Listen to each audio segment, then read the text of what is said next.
Welcome to Mr. Disturbing. Tonight, we're plunging into the dark heart of the Appalachians with some truly unsettling true horror stories. That'll keep you up all night. If you're brave enough, smash that like button and subscribe so you don't miss the next descent into fear.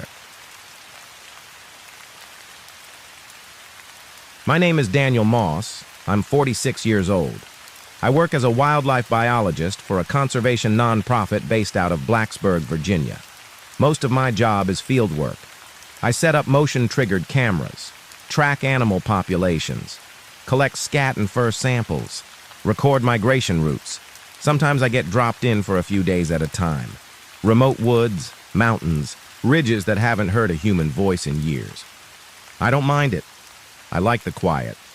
But there's one place I won't go back to. Not even if they pay me double. It's a stretch of unmarked land west of Saltville, up near the edge of the Clinch Mountain Range. No trails, no markers, just a jagged patch of ridgeline surrounded by state forest. On our internal maps, it's labeled Zone B19, but everyone in the office just calls it the Deaf Ground.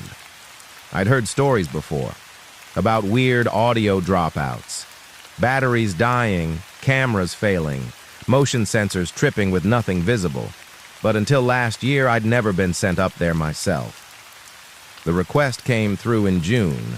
A private grant had funded a survey of bat populations in higher elevations, and B19 was flagged as a possible roosting site. The email said I'd only need to be there overnight. Just install 3 cameras, plant an ultrasonic mic, check for guano, and hike back down in the morning. Simple. I left just after dawn, hiked in from the east side. It was warm, quiet. Nothing unusual at first. The trees were dense but healthy. No signs of storm damage. No deadfall. The deeper I went, the quieter it got. Birds dropped off, then the bugs, then the breeze. By the time I reached the midpoint, the only sound was the crunch of my own boots. That's when I realized I couldn't hear the leaves underfoot anymore. I looked down. I was still stepping on them. They moved, but no sound. Nothing. Not muffled, just gone. Like someone had hit mute. I stopped, held my breath. No wind, no heartbeat, no air in my ears. I snapped my fingers, raised my voice, slammed a branch against a trunk. Nothing. Not even the echo of impact. I turned on my recorder. The screen blinked. Battery full. I hit record, spoke into the mic, waited 5 seconds, played it back. Silence. Like I'd never spoken. I checked my GPS. The screen froze. Coordinates locked. I took out a flag and drove it into the dirt. Something to mark where the signal went dead. I kept moving. A few hundred feet more and the sound came back. All at once, like someone had thrown a switch. Wind, birds, the static hum of forest life. But it didn't feel right. It was too loud. Every twig snap sounded like a gunshot, every gust of air like a wave crashing. I looked at the trees. Every single one was leaning away from the center of the zone, like they were afraid of something, like something had pushed them outward. I set the cameras anyway, one on the northern ridge, one on the edge of a game trail, the third at the base of a shallow slope, facing a narrow ravine. I planted the mic, took notes, tried to keep my mind on the work. But all day I had the same sensation, like something was just out of sight, not far, just behind the next tree, just over the next hill, watching, breathing, waiting. By nightfall, I set up camp, ate cold from a can. Lay in my tent listening to the wind tear through the branches. But sometime past midnight, I woke up. Not from a sound, from the absence of it. The forest was dead silent again. My ears buzzed. My breath sounded wrong. I unzipped the tent, looked out.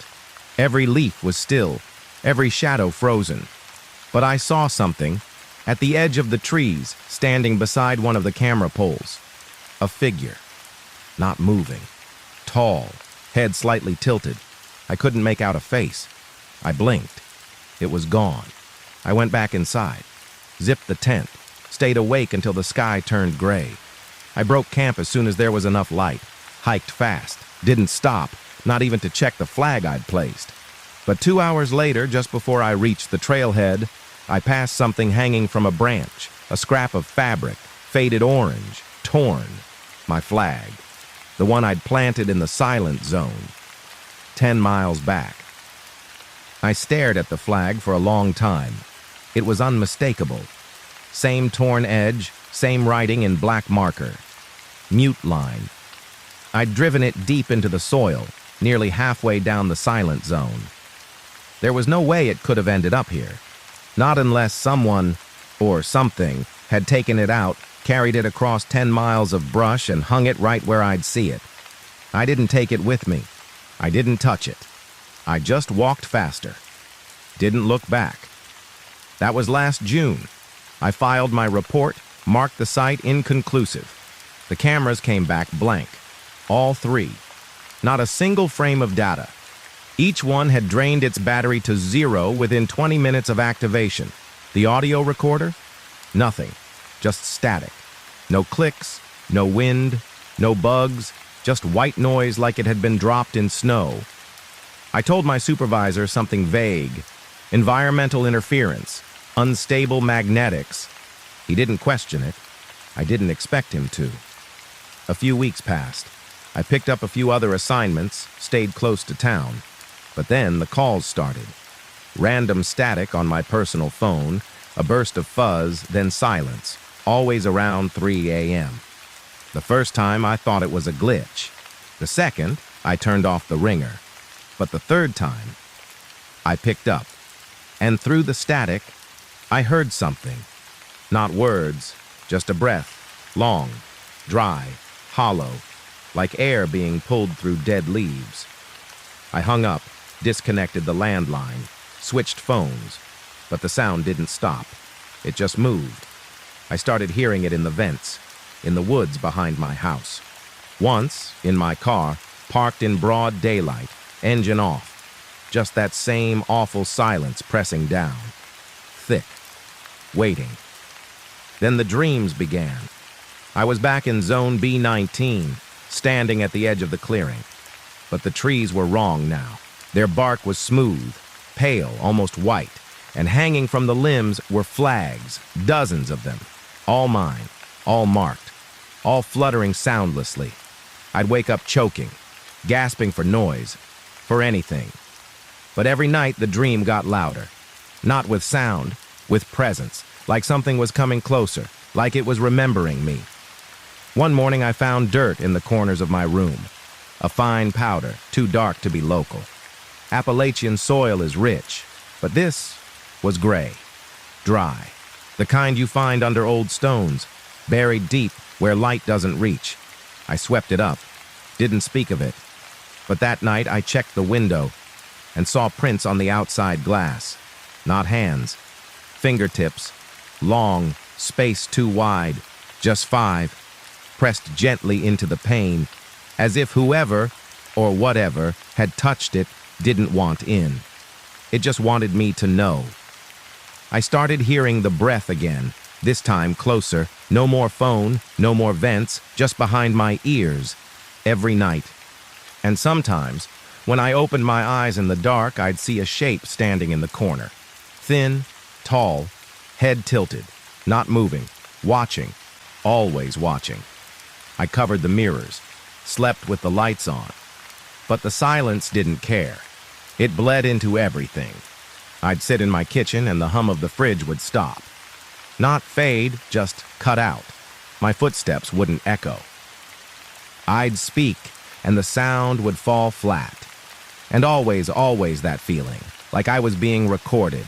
Not filmed, not monitored, remembered. The final straw came on a routine trail job just outside Parisburg. I was logging bird calls when my recorder picked up a sound I didn't hear in real time. I played it back, just static. Then, faintly, a voice. "You came too close." After that last recording, I stopped taking field assignments. I stayed inside, turned down everything, even the safe jobs. I barely slept. When I did, the dreams weren't dreams anymore. They were memories, places I didn't remember going, slopes I'd never walked, standing in the dark under trees I'd never seen, always silent, always alone, until I wasn't. There were others in the dream. Shapes, tall, thin, not walking, still, lining the edge of the clearing like markers. Their heads tilted the same way, their arms too long. They didn't move, but I knew they were alive, or something worse than alive. Each time I woke, I heard the breath. Just once. One slow pull of air. Not mine. Not from the room, but in the room. I started finding signs around the house. Not just dirt, not just glass prints, but other things.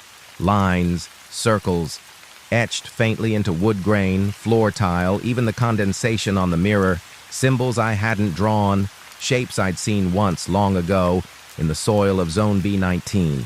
The spiral, the mute line, the branch that split and rejoined. I knew what it meant. It wasn't done with me.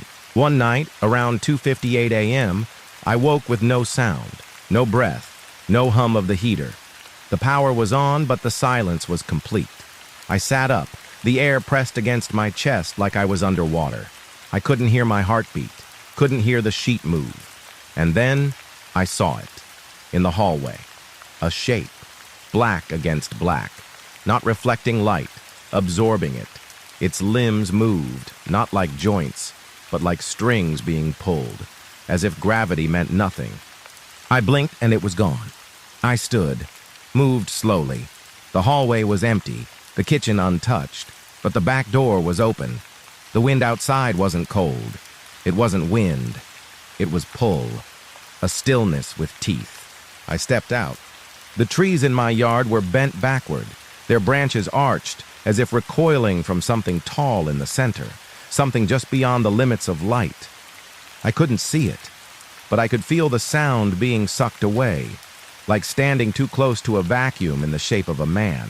And it whispered again, but this time, inside me. Not through ears, through memory. You broke the ground. You opened the quiet. You belong to it now. I don't remember what happened next, but I woke up in my bed the next morning. The clock was flashing. 3:01 a.m. Every device in the house was reset. No storm, no outage, no wind, just one thing changed. My recorder, still sitting on my desk, was turned on. It had been recording all night. I pressed play, and for 6 hours there was nothing, just silence. But then, a voice. Another one found it.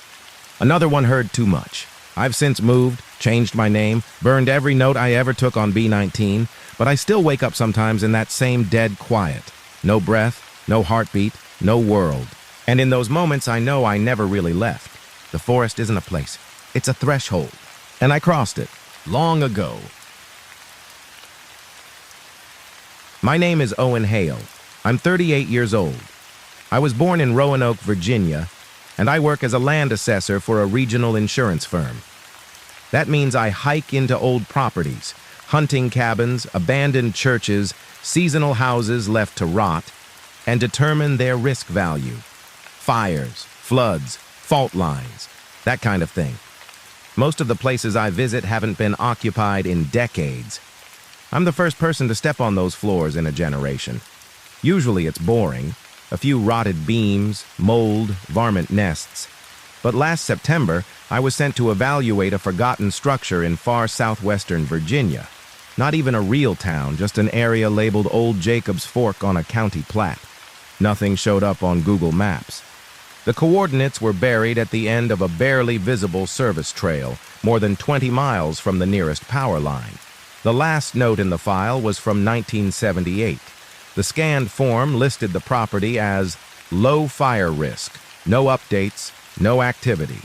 But it had to be cleared before a logging company could make use of the surrounding acreage. I left early, drove until the pavement ended, hiked the last 6 miles with a small pack, a camera, and my field notes. The air was cool, trees thick, the trail almost completely erased by time. I followed it as best I could. By early afternoon, I found the cabin. It was smaller than expected. Stone base, timber walls, metal roof sagging in the center. But it was intact. Too intact. The boards weren't warped. The moss on the chimney hadn't climbed past the midpoint. Even the steps looked swept. But there were no tracks, no car, no power lines, no evidence anyone had been here in 40 years. I circled once, took photos. The land was sunken in a way that didn't look natural, like a bowl pressed deep into the hill. Trees leaned outward around the house, and the grass didn't grow in a perfect ring around the base. No birds, no breeze, just stillness. I stepped onto the porch. The wood held my weight.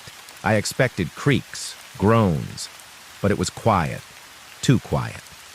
I reached for the doorknob. It was cold. I opened the door and stepped inside. The air was dry, not musty, dry like sealed paper.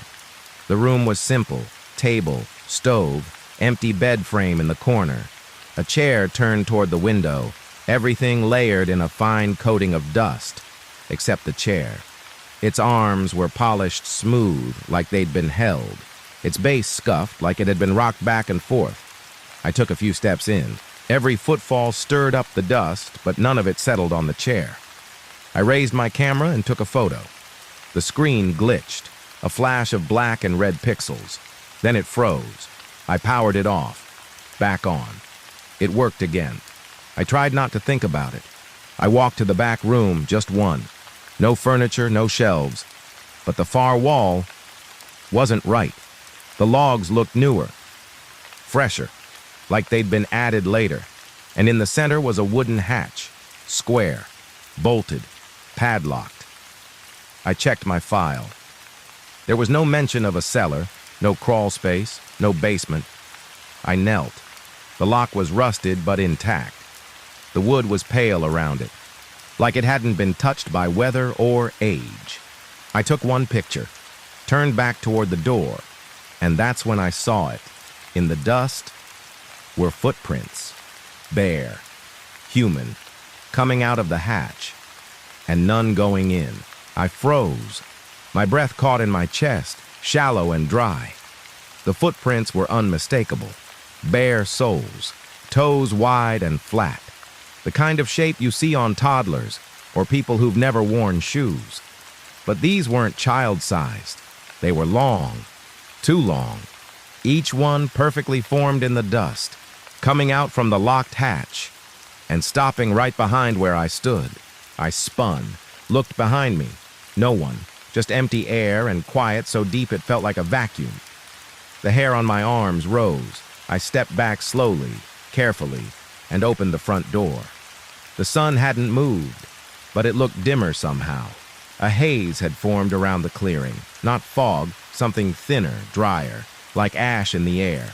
I stepped outside, trying to get my breathing steady again. The cabin stood silently behind me.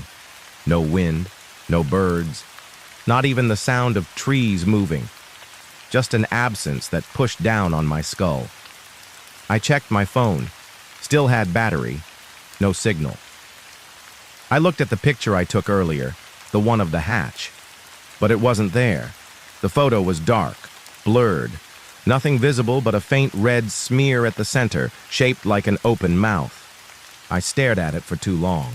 When I looked up again, the cabin seemed closer somehow. The porch looked deeper, the windows darker, as if it had shifted forward while I wasn't watching. I didn't want to go back inside. I should have left right then. But the hatch, it wouldn't leave my mind. Something about it felt wrong in a way that wasn't architectural. It didn't belong to the rest of the structure, like the cabin had been built around it, like it was meant to keep something in. I found myself back inside without really remembering how I walked there. The light through the windows had faded again, even though the sky outside still looked clear. The chair was turned now, slightly, just enough to face the hatch. I hadn't touched it. The footprints were still behind me. I moved forward, crouched, and ran my fingers along the edge of the hatch. The wood was warm. Not sunlight warm, body warm. I pulled out a small pry tool from my bag and wedged it under the corner. The lock shifted. I didn't force it. It gave. The metal cracked gently, and the hatch creaked upward by half an inch, revealing nothing but blackness beneath. No scent, no breeze, just a void. I opened it fully. A wooden staircase descended into dirt. The steps were damp, some warped. The air rising up was thick with that same ash smell I'd noticed earlier. I took one breath, held it, and climbed down. There were exactly 12 steps. At the bottom, the space opened into what looked like an old root cellar, except the walls weren't cut earth. They were stone, black and uneven, fitted together like bricks, but older. The room was the size of a large bedroom. No tools, no storage, just a single shape in the far corner covered by a tarp. I stepped closer. The floor felt soft underfoot. I looked down. It wasn't wood or dirt. It was hair. A layer of thin, gray strands covering the floor like moss. My boots pressed into it without sound. The air down there didn't vibrate. My breath didn't echo. My heartbeat felt muted in my chest. I reached the tarp, pulled it slowly. Beneath it was a wooden frame, rough, almost like a crib, but larger, and inside, a bundle, wrapped in cloth, thin, moving, just slightly, like something inside was breathing. I reached for it, then stopped. My hand had started shaking, not from fear, from cold. The air had dropped to near freezing. I turned my head. Slowly behind me, in the corner near the stairs, was the chair, the same one from upstairs. It hadn't been there when I came down, and sitting in it was a shape, tall, still, too still. I didn't turn my back on it. Slowly, one step at a time, I moved, keeping my eyes on the figure in the chair. It remained still, unshifting, but I felt its gaze. Not through eyes, but through intention. It had been waiting down there, perfectly still, until someone opened the hatch, until someone let the air in. The bundle in the crib shifted again, slow and rhythmic. It wasn't breathing, but pulsing, like a heart. I heard it, soft and wet, a sound that pulsed through my teeth, pressing at the base of my skull. My boots dragged across the floor, pulling hair behind me. The hair didn't react to me. It moved toward me, slowly, like grass turning toward the sun. I reached the bottom step, still facing the figure. The chair was empty now. I looked up the stairs. Nothing. I climbed fast, missing a step and falling, but catching myself. When I reached the top, I slammed the hatch shut. The lock clicked, even though I hadn't touched it. I stood there, breathing hard. The cabin was darker now, not from clouds or the sun, but from something in the air, like the dust had thickened or the light itself was pulling back. I grabbed my bag and turned toward the door. It was open, not wide, just enough to see outside. The clearing had changed. The trees were closer, leaning inward, pressed together like walls. The grass was gone, replaced by gray dirt, covered in bare footprints, all leading to the cabin. I stepped outside. I didn't run, I didn't speak. I just walked. The trail was gone. No markers, no path. But my feet knew where to go. They moved on their own, through the brush, around the roots, back toward my truck. It was waiting for me, untouched, too clean, like someone had wiped the dust away. I got in, started the engine, and the radio turned on by itself. No station, just static. Beneath it, a voice, low, worn, whispering the same phrase over and over. You brought the breath back. I shut it off and drove. Didn't stop until I was home. Didn't file the report. Didn't answer the follow-up calls. They sent another assessor 3 weeks later. He never checked in. They marked it as equipment failure. Closed the file. But I still have the photos.